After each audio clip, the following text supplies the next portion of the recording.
წლებია ერთი და იგივე კითხვა ისმის ქართულ და რუსულ საინფორმაციო სივრცეში. რა ხდება სინამდვილეში ლუგარის ლაბორატორიაში? არის თუ არა ეს საიდუმლო სამხედრო ობიექტი, თუ уბრალოდ თანამედროვე კვლევითი ცენტრია, რომელიც საქართველოსაც და მსოფლიოსაც იცავს? Что это лаборатории, направленные на наступательные цели. ლუგარის ლაბორატორია რუსული პროპაგანდის ერთ-ერთი მთავარი სამიზნეა. ბრალდებები, შეთქმულებების თეორიები, биологიური იარაღი, დაავადებების გავრცელება, ყველაფერი ერთად. Лабораторию Лугара, ту, что находится в пригороде Тбилиси, и ту, что уже не раз обвиняли в создании бактериологического оружия. მე ამ ლაბორატორიაში არაერთხელ ვარ ნამყოფი. პირადად ნახე მისი დიდი ნაწილი და სწორედ ამიტომ ამ ვიდეოში არა მითებზე, არამედ რეალურ ფაქტებზე ვისაუბრებთ.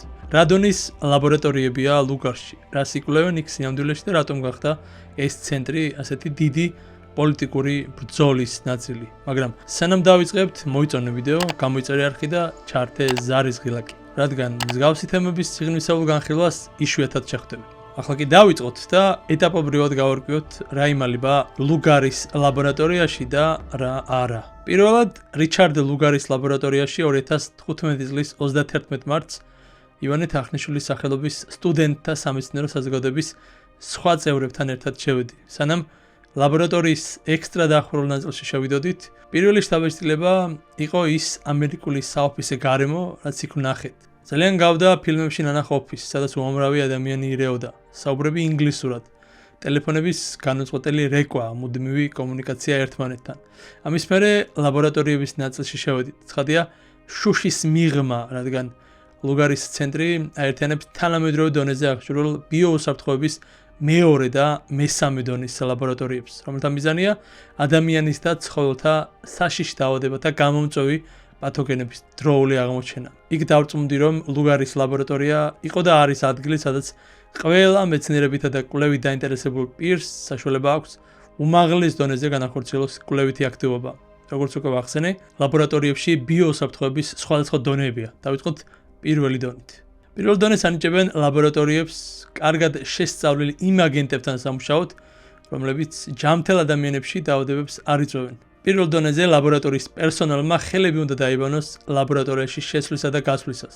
კვლევა შეიძლება ჩატარდეს სტანდარტულ ღია ლაბორატორიულ სკამებზე სპეციალური აღჭურვილების გამოყენების გარეშე, თუმცა ზოგადად ასეთ ლაბორატორიაში ჭამასმა აკრძალულია. პირადი დამცავი აღჭურვილობა საჭიროა მხოლოდ იმ შემთხვევებში, როდესაც პერსონალი შესაძლოა ეხებოდეს სახიფათო მასალას. პირველი დონის ლაბორატორიებს უნდა ჰქონდეთ კარი, რომლის დახურვაც შესაძლებელია ლაბორატორიაში წვდომის შეზღუდვისთვის. თუმცა არ არის აუცილებელი, რომ პირველი დონის ლაბორატორიები იზოლირებული იყოს ზოგადი შენობიდან. აი, ოფისი რო ვახსენე, სწორედ მსგავსი ოთახიდან. მოდი მაგალითებიც მოვიყვანოთ. ბიოუსაფრთხოების ეს დონე შესაფერისია მიკროორგანიზმების რამდენიმე სახეობასთან სამუშაოდ, მათ შორის ეშერიხია კოლისა და სტაფილოკოკის არაპათოგენურ შტამებთან და სხვა მიკროორგანიზმებთან სამუშაოდ. პირველი დონის ლაბორატორიები გამოიყენება საშუალო სკოლებისა და კოლეჯების სასწავლო სივრცეებად. ანუ შევთანხმდით, რომ ასეთი ლაბორატორიები მთელ მსოფლიოში შეიძლება იყოს. კარგი, ეს განვიხილეთ. ახლა გადავიდეთ უფრო სერიოზულ ლაბორატორიებზე. მეორე დონე უკვე ლუგარის ლაბორატორიაა. მეორე დონეზე დაცულია ბიოუსაფრთხოების პირველი დონის ყველა ზომა და მიიღება დამატებითი ზომების. თუმცა განსხვავებით პირველი დონისგან, მეორე დონის ლაბორატორიის პერსონალს პათოგენურ აგენტებთან მუშაობის საკითხებში სპეციფიური ცოდნა მოეთხოვება და მათ მეცნიერები ხელმძღვანელობენ. ლაბორატორიებში სამუშაოების შესრულებისას ირთვება სპეციალური დაშვების რეჟიმი. გარკვეული პროცედურები, რომელთა დროსაც შეიძლება წარმოიქმნას ინფექციური არეზოლები ან შხეფები, ტარდება ბიოლოგიური უსაფრთხოების კაბინეტებში ან სხვა ფიზიკური შეკავების აღჭურვილობით. დაბინძურებული ბასრი ნივთების შემთხვევაში კი უკიდურესი სიფრთხილის ზომებია მიღებული. ბიოუსაფრთხოების მეორე დონე მოიცავს სხვადასხვა მიკრობების კვლევას, რომელიც იწვევენ მსუბუქ დაავადებებს, თუმცა იმ შემთხვევაში ლაბორატორიულ გარემოში ძნელი უნდა იყოს მათი აერთწუთოვანი გზით გავრცელება. აი, ავიღოთ მაგალითები. შეერთებულ შტატებში მეორე დონის რისკის ჯგუფის კლასიფიცირებული პათოგენების მაგალითებია სეზონური გრიპი, SARS-CoV-2, ანუ COVID-19, A, B, C ჰეპატიტის ვირუსები, ადამიანის იმუნოდეფიციტის ვირუსი, ეშერიხია კოლისა და სტაფილოკოკის პათოგენური შტამები, Salmonella, Plasmodium falciparum და Toxoplasma gondii. თუმცა ევროკავშირში ასე არაა და ევროპაში აი ვირუსსა და ჰეპატიტებს მესამე დონის რისკის ჯგუფის აგენტებად მოიხსენიებენ და მათ მართვას მესამე დონის ლაბორატორიაში ახორციელებენ. ლუგარს მესამე დონის ლაბორატორიებიც აქვს, რომლებიც ცხადია უფრო მკაცრი და ჩაკეტილი სისტემის ლაბორატორიებია. ბიოუსაფრთხოების მესამე დონე იკვლევს იმ მიკრობებს, რომლებმაც შესაძლოა გამოიწვიოს სერიოზული დაავადებები ინჰალაციის გზით. იგი დაცულია პირველი და მეორე დონის ლაბორატორიებში მიღებული ზომები, ასევე დამატებითი ზომებიც, მათ შორის უნდა შემუშავდეს ლაბორატორიისთვის სპეციფიკური ბიოუსაფრთხოების სახელმძღვანელო, რომელიც დეტალურად აღწერს თუ როგორ იმუშავებს ლაბორატორია უსაფრთხოების ყველა მოთხოვნის დაცვით. ლაბორატორიის ყველა პერსონალს უტარდება სამედიცინო მეთვალყურეობა და შესაბამისი იმუნიზაციაც ასეთის არსებობის შემთხვევაში, რათა შემცირდეს შემთხვევითი ან შეუმჩნეველი ინფექციის რისკი. ინფექციურ მასალასთან დაკავშირებული ყველა პროცედურა უნდა ჩატარდეს ბიოუსაფრთხოების კაბინეტში. ლაბორატორიის პერსონალმა წინა მხრიდან მყარი დამცავი ტანსაცმელი უნდა ატაროს, ანუ უკანა მხარეს შესაკრავი ხალათები. მისი ტარება ლაბორატორიის გარეთ არ შეიძლება და ყოველი გამოყენების შემდეგ უნდა გადაიყაროს ან დეკონტამინაცია უნდა მოხდეს. ლაბორატორიის შესასვლელი უნდა იყოს გამოყოფილი შენობის იმ ადგილებისგან, სადაც შეუზღუდავი მოძრაობაა. ასევე ლაბორატორია უნდა იყოს 2 წყვილი თვითდახურვადი კარის უკან, რაც აეროზოლების გაჟონვის რისკის შესამცირებლად ხდება. ლაბორატორიის კონსტრუქცია ისეთია, რომ მისი გაწმენდა მარტივია. დაუშვებელია ხალიჩების გამოყენება. იატაკის კედლებისა და ჭერის ნებისმიერი ნახრეთი დალუქულია. ამით უზრუნველყოფილია მარტივი გაწმენდა და დეკონტამინაცია.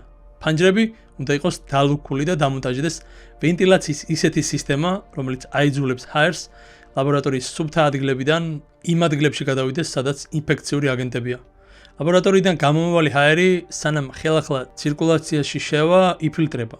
ოფიციალურად მარტო ამერიკის შეერთებულ შტატებში ჯერ კიდევ 2015 წელს 200-ზე მეტი ასეთი ლაბორატორია იყო. და ამის შემდეგ ცხადია, მათი რაოდენობა ამერიკაში და მთელ მსოფლიოში კიდევ უფრო გაიზრდებოდა. ბიოუსაფრთხოების მესამე დონე ხშირად გამოიყენება ისეთი პათოგენების გამოსაკვლევად, როგორიცაა ფრანცისელა ტულარენსის, მიკობაქტერიუმ ტუბერკულოზის, ვენესუელური ცხენის ენცეფალიტის ვირუსი, აღმოსავლური ცხენის ენცეფალიტის ვირუსი, SARS-CoV-1 და COVID-2, როგორც ვახსენეთ, MERS-CoV-, Coxiella burnetii, Rift Valley-ის ცხელების ვირუსი, რიკეცია რიკეცი, ბრუცელას რამდენიმე სახეობა, ჩიკუნგუნია, ყვითელი ცხელების ვირუსი, დასავლეთ ნილოსის ვირუსი და Yersinia pestis. ეს არის უკიდურესად საშიში დაავადებების განმაპირობებელი აგენტები. თბილისში, ლუგარის ცენტრში ბიოუსაფრთხოების მესამე დონის ზონაში განთავსებულია ბაქტერიოლოგიისა და ვირუსოლოგიის ლაბორატორიები და ასევე პათოგენების ეროვნული საცავი, სადაც უსაფრთხოდაა დაცული ადამიანისა და ცხოველის დაავადებების გამომწვევი განსაკუთრებით საშიში პათოგენები. და მაშინ, როცა ჩვენ პირველად შევედით ლუგარის ცენტრში, ეს იყო ერთადერთი მესამე დონის ლაბორატორია არა მხოლოდ საქართველოში, არამედ მთელ კავკასიისა და ცენტრალური აზიის რეგიონში. ყველა კლინიკური ლაბორატორიული დიაგნოსტიკური სამეცნიერო კვლევა, რომელიც საჭიროებს მესამე დონის ლაბორატორიის გამოყენებას, ხორციელდება ლუგარის ცენტრში. ის აღჭურვილია შემდგომი თაობის სეკვენსის აღჭურვილობით, რაც გენომის კვლევის უნიკალურ შესაძლებლობას იძლევა ჩვენს რეგიონში. ამის მერე უკვე მეოთხე დონე იწყება და ის ბიოუსაფრთხოების ზომების უმაღლესი დონეა. გამოიყენება იმ აგენტებზე სამუშაოდ, რომლებიც ადვილად შეიძლება გადავიდეს აერწოთოვანი გზით და შეუძლია გამოიწვიოს მძიმე დაავადებები ადამიანებში და რომელთათვის არ არსებობს ან ნაკლებად არსებობს ვაქცინები და მკურნალობა. და სანამ საუბარს გავაგრძელებთ, კიდევ ერთხელ შეგახსენებ, რომ თბილისში ლუგარის ლაბორატორიას ეს დონე არ აქვს, მხოლოდ მეორე და მესამე.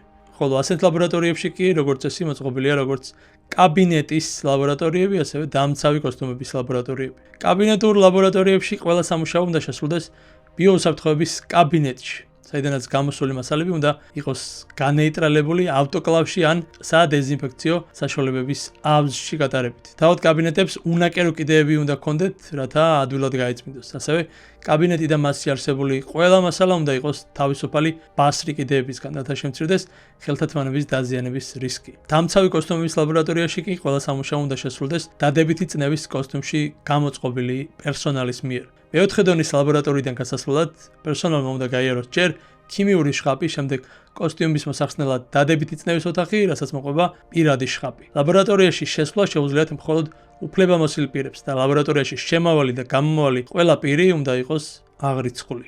მსგავსად მესამე დონისა, იქაც ჰაერი ყოველთვის უბერავს ლაბორატორიის სუფთა ადგილებიდან იმ ადგილებისკენ, სადაც ინფექციურ აგენტებზე მუშაობენ. ლაბორატორიის შესასვლელში ასევე უნდა იყოს დამონტაჟებული ჰაერის საკეტები, რათა მინიმუმამდე იქნას დაყვანილი ლაბორატორიიდან ჰაერის გასვლა. ლაბორატორიის ყველა ნარჩენი, მათ შორის გაფილტრული ჰაერი, წყალი და ნაგავი უნდა იყოს განეიტრალებული, სანამ ობიექტს დატოვებს. ბიოსაფრთხოების მეოთხე დონის ლაბორატორიები უკიდურესად საშიშ პათოგენებს იკვლევენ. ესენია ჰემორაგიული ცხელების გამომწვევი ვირუსები, როგორიცაა მარბურგის ვირუსი, ებოლას ვირუსი, ლასას ვირუსი და ყირიმ-კონგოს ჰემორაგიული ცხელება, ასევე ჰენდრას ვირუსი, ნიპას ვირუსი და ზოგიერთი ფლავი ვირუსი.